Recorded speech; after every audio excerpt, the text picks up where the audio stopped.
MQM Pakistan के रहनुमा मुस्तफ़ा कमाल ने कहा है इमरान फारूक को बानी MQM ने मरवाया।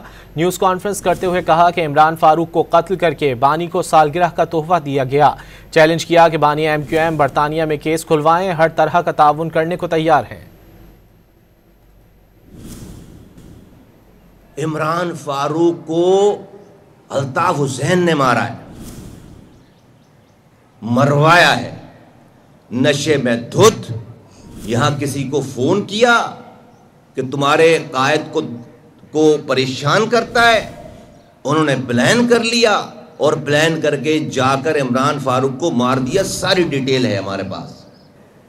तुम बरतानिया की अदालत में जाकर ये एप्लीकेशन क्यों नहीं लगाते, पिटीशन क्यों नहीं लगाते कि मेरे 40 साला देरीना साथी का बरतानिया की सरजमीन पर कत्ल हो गया, मुझे उस पे कातलों का पता लगा कर दिया जाए।